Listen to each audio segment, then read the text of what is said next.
Now, on the topic, on the subject, uh, so much has been spoken today. The Charter of Demands presented by Mr. Kadel in the morning, and the reply given by even by our regular chairman, IRDA, and whatever has been said by my colleague, Mr. Srinivasan, without repeating and going into the areas which they have already touched.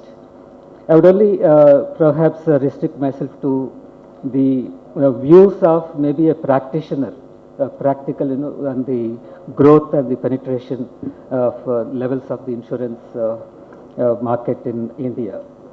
Now, when we look at talk about growth, already the figures have been given out. So many consultants have come out with a lot of projections for the next 5 years, 10 years, and they spoke about from 300,000 this market going to 300,000 to now the 500,000 crores by 2025. So it speaks volumes of the potential that is there in the market for all of us, and especially for the broking community, going from 20% increasing their stake to even to 30-40% times to come. What is that this stake they have in the market today? It's only that ups and downs, because the growth of non-life insurance market, as we all know, is very closely linked to the economic development of the country. And if the economic development the scenario goes ups and down, perhaps this will also have a reflection on the growth of the performance of the non-life insurance companies, which we have been witnessing. The automobile sector, the sales go down, the motor insurance will have it will have an adverse effect on the motor insurance.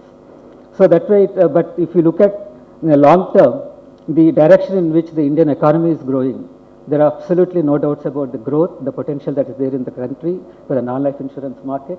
So the sky is limit, and it solely depends on how much we are able to exploit the market that's available to us, how much we are able to penetrate into the hitherto unexploited markets.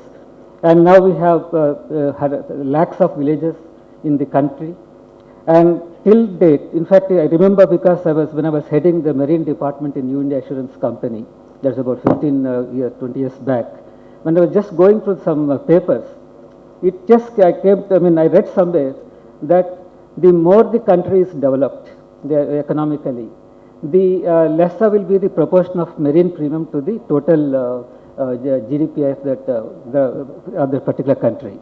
Now, if you see that in a very undeveloped market, the marine insurance premium as a proportion can be as high as anything above 15%. It can go up to 15 to 20%, because these are mostly depending on the imports, depending on a lot of that activity. But if the country is well developed, then this proportion of marine premium comes down drastically. It can even go down to the level of 2%. And perhaps we see the same thing happening in India also. The dependence on previously the property insurance we used to talk about, the fire engineering and the marine insurance, etc.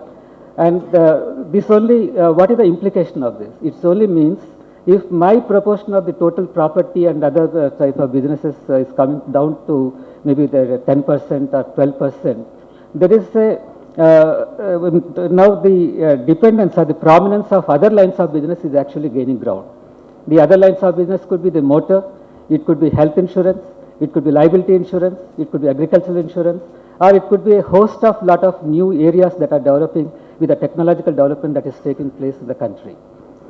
And that's and looking at all this and the increase in the demand that's going to be for the infrastructure projects, be it in roads, power, water, seaports, airports, etc., etc. So this is going to be a tremendous, it's only going to be upwards, and I don't think the country will ever be looking back. And these are the implications, this is the potential that non-life insurance has, and the opportunities that are presented to the broking community. But now when it comes to penetration, now this is an area where I'm always confused. What is penetration? What is the density of that insurance that we talk about? Now we take it in terms of as a percentage of the GDP, or we measure it in certain terms. But if you look at, sometimes I get confused, is it that the number of the population that you have, out of the population, how many people have access to insurance, or how many have the benefit of insurance? But today, if you look at it, I think we have a population of more than, we have a population of more than 100 crores. Now, in the recent times, even government has become a big buyer of insurance in the form of mass schemes, government schemes, in the form of subsidizing and giving this, extending the agricultural insurance facility.